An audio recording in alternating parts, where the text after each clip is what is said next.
It's that local impact and that local engagement, the boots on the ground, where we can make a difference.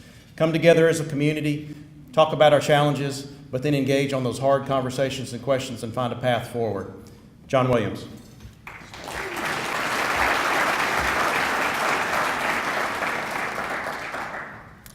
So I want to invite you all to stand up.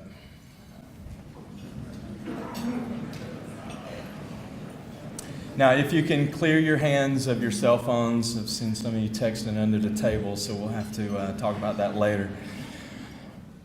What I want you to do for a second is just, if you can, not hitting your neighbor, but hold your arms out and then bring them in here to your waist.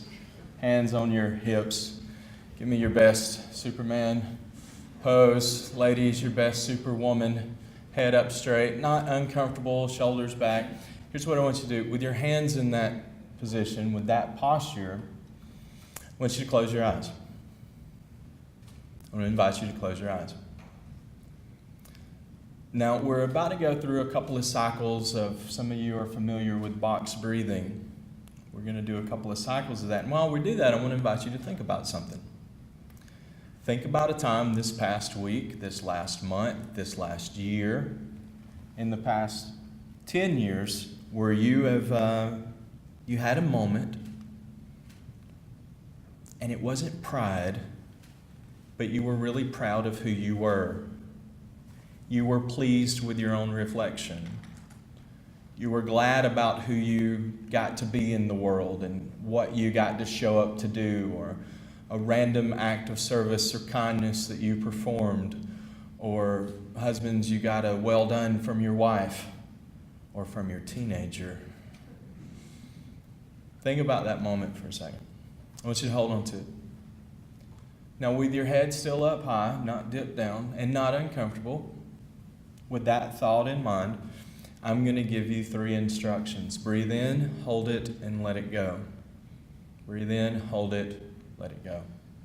3, 2, oh wait, I've got to tell you. There's going to be pauses between the breaths, between breathing in, holding it, letting it go, so be warned.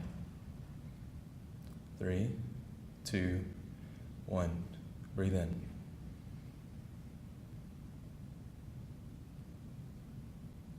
Hold it.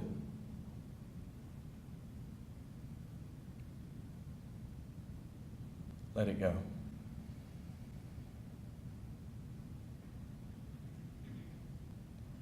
Breathe in.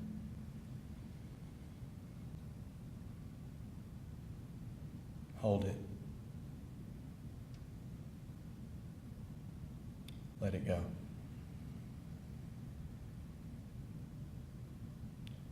Breathe in. Hold it. Let it go.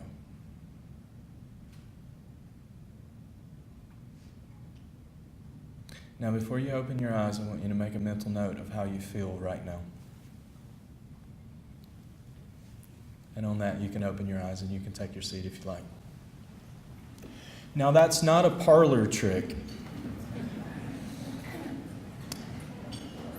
What we just collectively, to some degree, experienced as a group was you felt the free testosterone in your body kind of increase, and it's actually that free testosterone. A big, thick muscle guy on the platform talking about testosterone. Are you kidding me right now? But what you did was you felt that increase somewhere between 8 to 12, maybe even as high as 16%, and that makes us surprisingly more calm. It's that other hormone that kind of makes us wacky at times. You've also felt your cortisol level, and especially after lunch, you made it lower. And if you know, then it's the cortisol, it's the fight, flight, or freeze when you're in traffic. And you guys aren't that bad in Huntsville. Not that terrible. Not yet, anyway. But it's that cortisol, when it rises, that's what causes that stress. That's what causes the panic. And when we get stressed and when we panic, then we're in a world that we're no longer in control of it. It is in control of us. And how do we respond? Why is this important for students? I'm going to share why. there's a large part of me that is really disappointed that I do what I do for a living, that there's actually a value here to add to the world. Here's why. Last year, after Parkland happened, 23 hours later, we received a call from a system in Florida, not theirs, it was northern Florida, but to come in and to do some training and presentation and working with their students and on that kind of thing, on a word that we've heard a lot about today, and it's that cultural piece. And a few weeks ago, flew out of your airport here to head to D.C. for a day trip to speak to a forum on how to stop a school shooter. My name's John Williams. I lead an organization called Life That Counts. I'm going to tell you when we founded it and why I lead it. I grew up over in Gadsden, Alabama. If you know where Gadsden is, raise your hand. Yeah. At times, we had y'all in football, and then there were other times. That's a different story. But part of my story is I never met my biological father. I have no idea who he is. Walks like, talks like, the whole thing, no clue. I grew up in a very, what we would call poor, impoverished home. We weren't, what was the word that you used, Doc? We weren't typical. We were regular. We were non-regular. Irregular. That was the setting that I grew up in. A lot of abuse, a lot of yelling, a lot of alcohol abuse, a lot of physical abuse, and it was a daily kind of a thing. A cousin that I grew up with in the same home, several mental health crises along the way, which, led to group homes and things like that for him, even as an adult. So that was my experience. I was kind of nerdy when I was younger, and I guess I still am, but there's nothing wrong with being nerdy, guys. Just own it. We're in Huntsville. We've done okay with it. Embrace the geek. I was really into space exploration. And in 1989, who remembers when the Space and Rocket Center bounced the laser beam off the moon? Does anyone remember that? A few of you do. Do you remember that evening, right before they did it, so we had Neil Armstrong, we had Buzz Aldrin, and we had Michael Collins in the house at the Space and Rocket Center. I was at the very, very back of the crowd that evening. I think my mom had some binoculars that I used to try to see. And I remember thinking, wow, if we can do this massive moonshot. And in a great turn of irony, I watched First Man last night, which was kind of epic.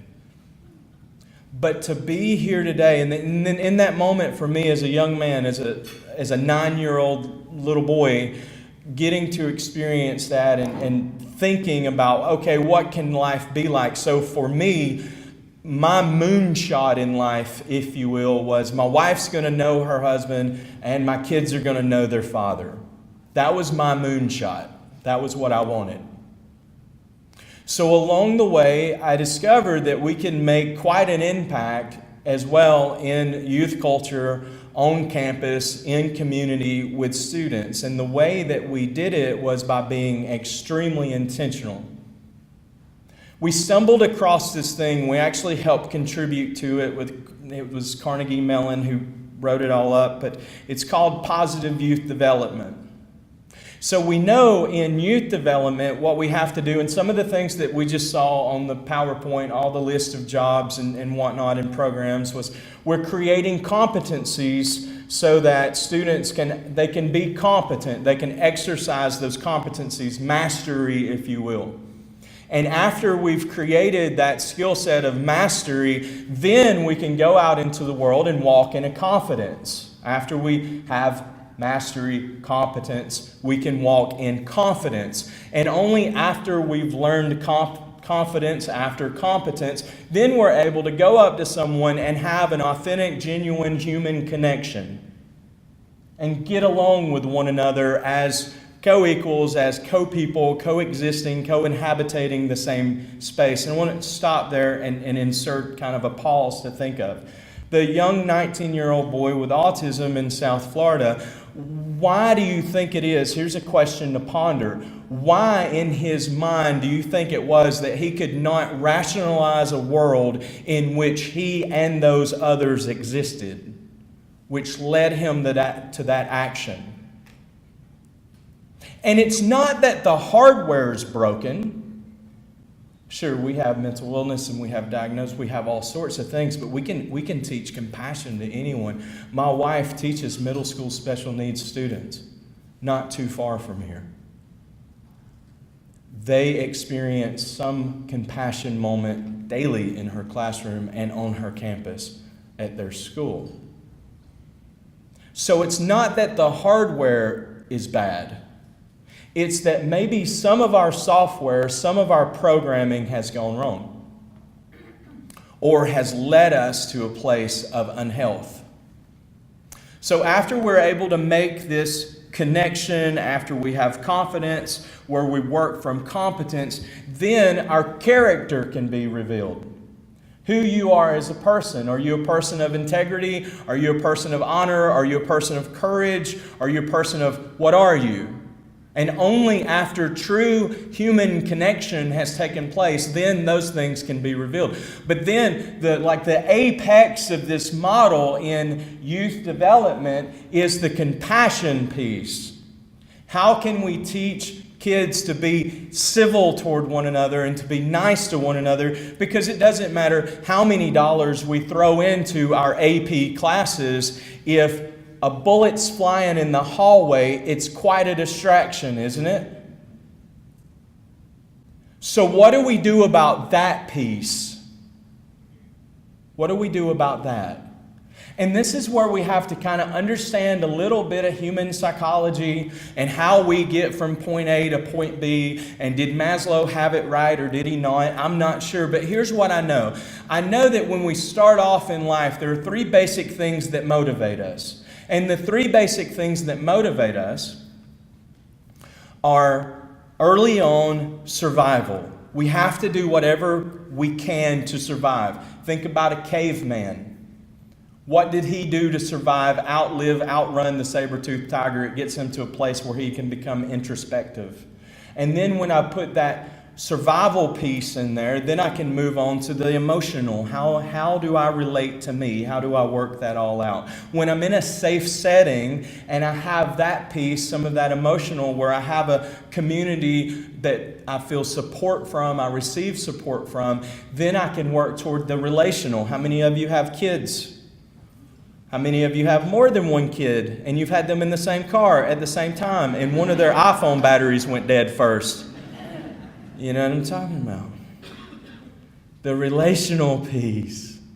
Well, think about this, because Einstein also added something else to the equation that's helpful here. And Einstein said as well, one of the greatest decisions that all of us will have to make during our lifetimes is whether or not we live in a kind or a cruel universe. Do we live in a kind or a cruel universe? And that will, by and large, dictate our response to the world. So I've got to set this up a little bit, and then we're going to turn to the practical. We had the theoretical, we had the 15-year application piece, and now we have the piece, what can this look like practically for us moving forward today? That's where we're at. So when we have that emotional piece in mind, where we have a collaboration, if you will, and where there's affirmation and validation that's going on. Have you ever wondered why your kids, why you yourself, every time a notification goes off on your phone, you immediately turn and look to see what it is? How many of you are on social, for example? How many of your kids or grandkids are on social media, for example? And maybe you're trying to sit at the dinner table with them and have a conversation, but the phone keeps coming out. Maybe they posted a picture of lunch, and are we going to approve this lunch that I'm eating or not? Or maybe I just posted a selfie. Do I receive that social affirmation and validation there? Where do I receive validation from? Where do I receive affirmation from? So when we have that piece together, then we can move as individuals in this world to where we contribute socially. to where we contribute, even if you will, intellectually, where we add value to the world. And some of us know that one of the greatest laws at work in the universe is the law of receiving, which says when we add value to the world, then the world will find a really interesting way to repay you in kind. So that's what it would look like for a healthy human. But why the incubator of unhealth right now that we're experiencing as a country? Like what got us there? How do we get out of that? So we work with the U.S. Census Bureau some and the Center for Disease Control some, and here's what we've discovered so far. What we think we know is, and there's some overlap here because we're just not sure on the numbers. What we think we know is that 3 out of 10 kids in the U.S. have one or more bio parent in the home, one or more biological parent at home. On the flip side, 7 out of 10 kids have one or less biological parent in the home. Well, why is that important? How many of you are married? How many of you have ever been in an argument with your spouse? How many of your kids saw said argument with your spouse? How many of you worked it out with your spouse? How many of your kids experience life after argument with your spouse? Well, what happens if we don't know how to do that? What happens if we have no context for conflict resolution? What happens if we don't know how to process this internal emotion and then it in turn manifests and shows itself in this way that is an extreme, violent outburst of behavior? So what gets us there? So the mission of our organization, Life That Counts, we exist to help students make better decisions for more healthy outcomes. And the way that we do that, and we've kind of danced all around it to this point, the way that we do that is we leverage influence that currently exists in schools, on campuses, in classrooms. We work to identify upperclassmen students. I'm curious, how many of you have ever had a 9th or a 10th grader? How many of your 9th or 10th graders absolutely worship the ground that an 11th or 12th grader walked on? You know what I'm talking about? I have a 15-year-old. We saw this last year with him as a freshman. He absolutely worshiped the ground that some of the older guys walked on, whether or not it was good ground. So how do we leverage influence? So we capture influence and then we work to turn and leverage the influence. And the way that we do it, it's small groups. There's an engagement piece where we come in and we work and we train faculty to facilitate the year-long what we call solution for culture on campus. And then from there, we work to identify, recruit, and then screen and train. So there's like an application interview process in the screen, and then train those upperclassmen students who we've then selected, and we pair them up with underclassmen, and they go throughout the course of the year together. And we're in a really exciting season right now. We have one of the first, what's called, some of you educators in the room is going to know, we have one of the first evidence-based peer-to-peer, actually it's not peer-to-peer, but we have one of the first evidence-based curriculum in the subject for students working with one another in settings where we've observed measurable positive outcomes to scale. And now we've become part of a research-based grant that helps in some other places. And I hope that we can bring at least some of the contacts that we've brought here to the Huntsville area. So for the first time in granting history now, we're going to take an evidence-based curriculum, partner it with a peer-to-peer cross-age model for implementation, and see if the results, the deliverables, are real to scale. On your tables, you may have noticed, I noticed someone folding it up real tight to make maybe a bookmark out of it, which that'll work too. But on your tables, you have something that looks kind of like this. I'm going to take your attention to the top left, pilot school results. And these were results reported to us from the administration of the school, from the school board, after our program had been there. And by the way, we're in our 5th year with our pilot school now, the same school in Alabama. 24 schools in their district, and of their 24 schools, they finished dead last or close to dead last for more than a decade in attendance.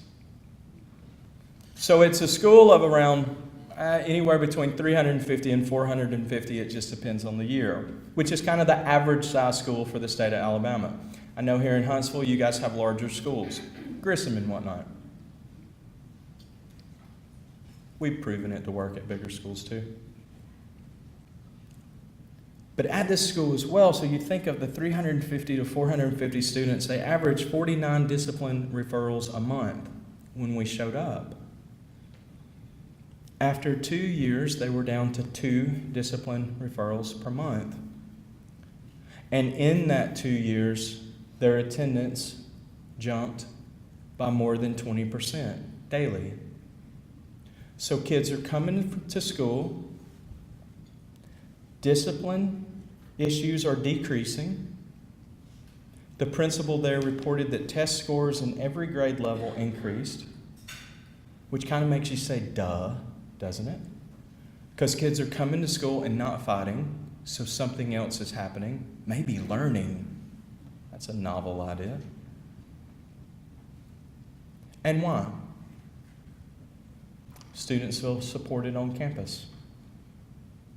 Students have an upperclassman that takes stock and values them.